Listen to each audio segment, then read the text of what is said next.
প্রত্যেক দিন আমাদের গাছে এই জবা গাছটা প্রচুর ফুল ফোটে, তাই আপনাদের ভাবি একটুখানি সকালবেলা ফুলগুলো দেখাই। ফুল দেখলে কিন্তু সবারই মন ভালো হয়ে যায় সকাল সকাল।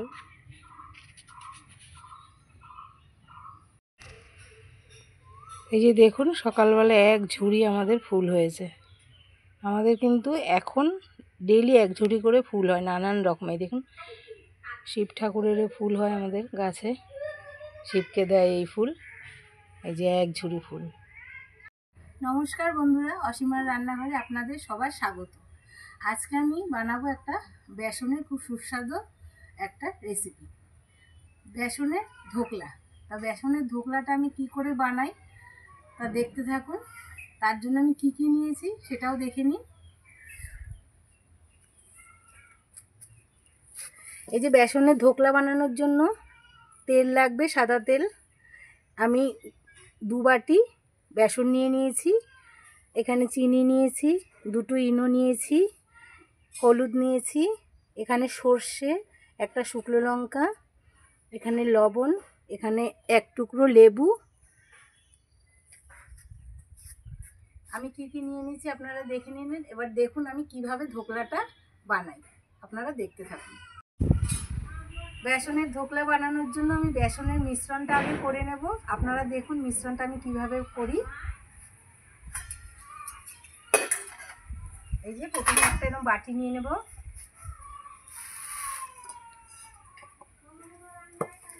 এর মধ্যে প্রথমে আমি বেসন দেব। এই 1 বাটি দিয়ে দিয়েছি, আরও হাফ বাটির মতন দেব, 1.5 বাটি দিয়ে দিলাম। এর মধ্যে দেব একটু হলুদ, একদম অল্প। এই যে দেব একটু চিনি, এই যে 1 চামচের মতন চিনি, লবণ, এই যে লবণ দিয়ে দিলাম। এবার এটাকে ভালো করে আমি জল দিয়ে মিশ্রণটা করে নেব। অল্প অল্প জল দেব।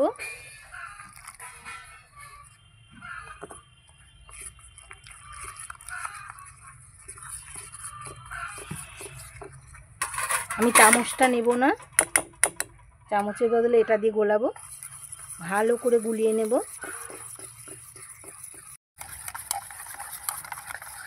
এই যে এটাকে কিন্তু আমি ভালো করে এইভাবে মিশাতে থাকবো অনেকক্ষণ ধরে, 5 থেকে 7 মিনিট আমাকে এইভাবেই নাড়িয়ে যেতে হবে। এই যে আমি উনুনটা ধরিয়ে দিয়েছি, এবার আমি কড়াইটা বসিয়ে দেবো। বন্ধুরা, এই কড়াইটা কিন্তু বসিয়েছি, এই কড়াইটা আমি গরম হতে দেব। আর এর মধ্যে একটা গরম হলে স্ট্যান্ডটা দিয়ে আমি কিন্তু ধোকলাটা বানাবো এই কড়াইয়ের মধ্যে। আপনারা দেখতে থাকুন। কড়াইটা আমি এখন বসিয়ে দিয়েছি। এই যে আমি এখানে কড়া বসিয়ে দিয়েছি গরম হওয়ার জন্য। আর এখানে কিন্তু বেসনটা আমি আবার একটু গুলিয়ে নিচ্ছি। গুলিয়ে নিয়ে এর মধ্যে এবার আমি ওই ইনোটা কেটে দিয়ে দেব। ধোকলার মধ্যে আমি ইনো দিচ্ছি, আপনারা বেকিং পাউডারও দিতে পারেন, বেকিং পাউডার, বেকিং সোডা দিতে পারেন। আমি ইনো দিচ্ছি, পুরোটা দিয়ে দেব,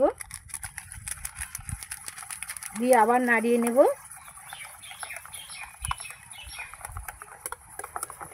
এই যে দেখুন, ইনোটা দিয়ে কিন্তু বেশিক্ষণ রাখা যাবে না, ভালো করে গুলিয়ে নিতে হবে।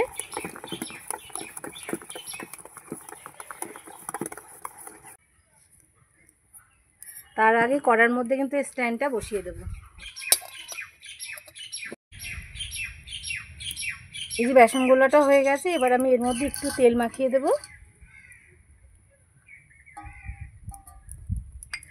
ভালো করে একটু তেল মাখিয়ে দেব।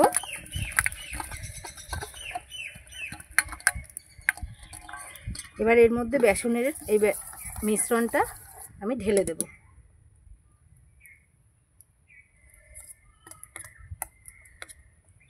এই যে মিশ্রণটা এরমই হতে হবে।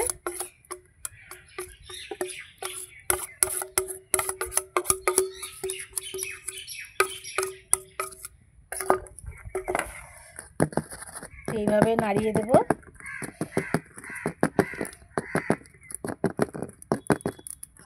এবার বসিয়ে দেব।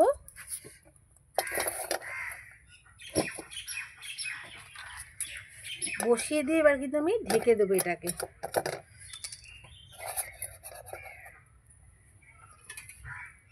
আধ ঘন্টার জন্য আমি এবার ঢেকে দেব। এই যে ঢাকনাটা তাও একবার খুলে দেখব।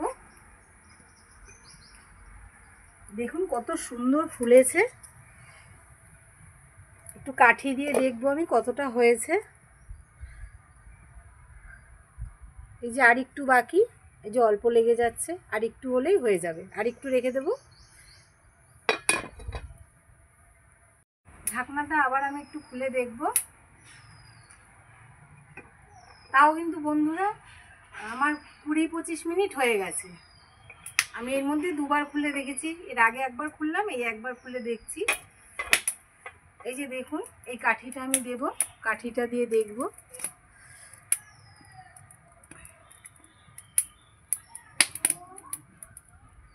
এই যে দেখুন একটু লেগে নেই, এই দেখুন একটু লেগে নেই, তার মানে আমার এটা হয়ে গেছে।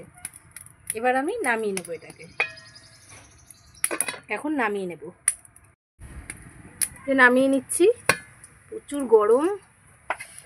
এই যে নামিয়ে রেখে দিলাম। এটা ঠান্ডা হতে থাক, এরপর আমি আর একটা কড়া বসিয়ে দেবো এখানে। এই যে কড়াইটা বসিয়ে দিলাম। এখানে কিন্তু এবার চিনির যে সিরাপটা করব বা এর মধ্যে সম্বারা দেব, সেটা আমি করে নেব। প্রথমে দেব তেল। প্রথমে তেল দিয়ে দেব। তেল গরম হয়ে গেছে, এর মধ্যে আমি একটু সর্ষে দিয়ে দেবো। এই যে সর্ষে দিয়ে দেবো।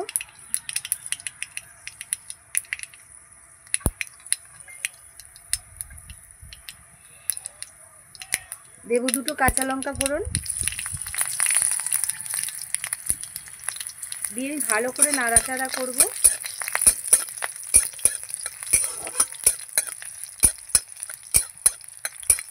বেশি এটাকে ফোড়নটাকে বেশি ফোড়ন করব না, ভাজবো না।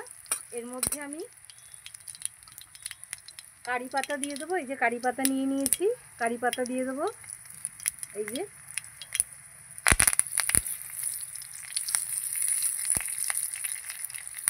দিয়ে এবার আমি ভালো করে নাড়িয়ে নেব। এবার আমি এর মধ্যে জল দিয়ে দেবো যাতে ফোড়নগুলো পুড়ে না যায়।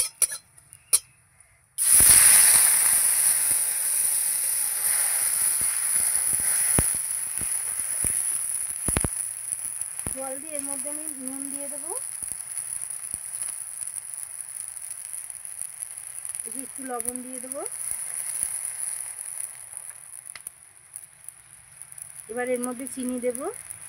এই যে এতটা চিনি দিয়ে দেবো।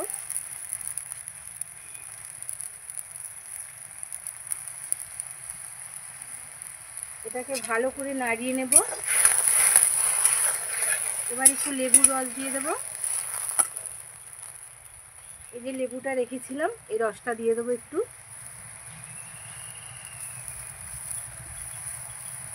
আবার নাড়িয়ে নেব।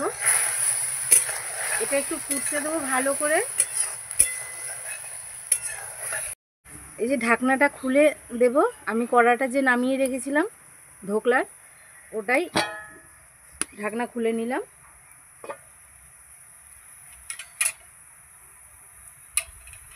নামিয়ে নেব। এই যে আমি যে এটা সব দিয়ে কারি পাতা, লঙ্কা আর সর্ষে দিয়ে ফোড়ন দিয়ে রেখেছিলাম, চিনি দিয়ে একটা সিরাপ করে নিয়েছি। এটা কিন্তু নামিয়ে রাখবো। এই যে নামিয়ে নিলাম। এবার এখানে আমি এটা কেটে নেব। এই যে এটা আমি কেটে নিচ্ছি। সাইড দিয়ে আগে ভালো করে এটাকে তুলে নেব।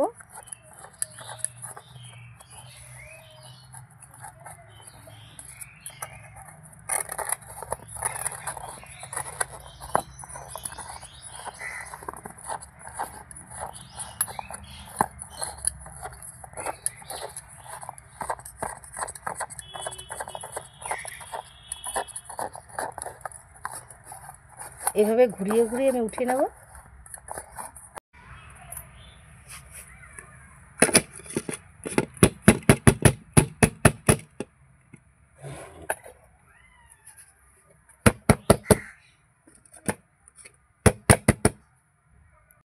এই যে আমি বাটি থেকে আমি ঢেলে নিয়েছি। এই যে দেখুন কত সুন্দর হয়েছে, নরম একদম। এই যে এর ওপর থেকে আমি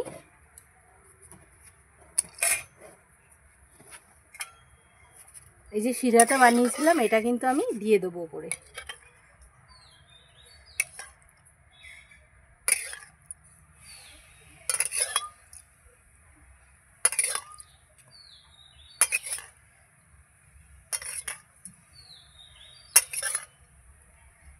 এই শিরাটা কিন্তু বন্ধুরা দিতেই হবে, নালে কিন্তু এই ঢোকলা খেতে ভালো লাগবে না। এই যে আমি দিয়ে দেব।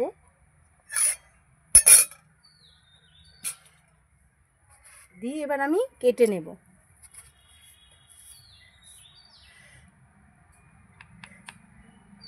এই যে এরকম পিস পিস করে আমি কেটে নেব।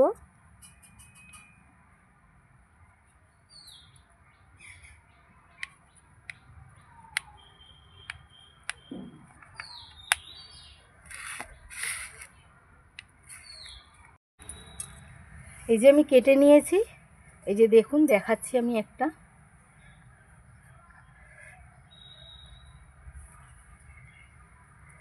এই দেখুন কত সুন্দর হয়েছে দেখুন। এই যে সাইড দিয়ে দেখুন একদম নরম হয়েছে। এই দেখুন, এই দেখুন আমি ভেঙে দেখাচ্ছি আপনাদের। এই দেখুন কত জালি জালি হয়েছে। খেতে কিন্তু খুব স্বাদ হবে বন্ধুরা। দেখুন পুরো জালি হয়েছে ভেতরটা, তার মানে এটা আমার পুরো পারফেক্ট হয়েছে। এই যে দেখুন বন্ধুরা ঢোকলাটা কি সুন্দর হয়েছে দেখুন, খালি ওপরটাও পর্যন্ত জালি জালি হয়ে গেছে। দেখুন কত সুন্দর হয়েছে।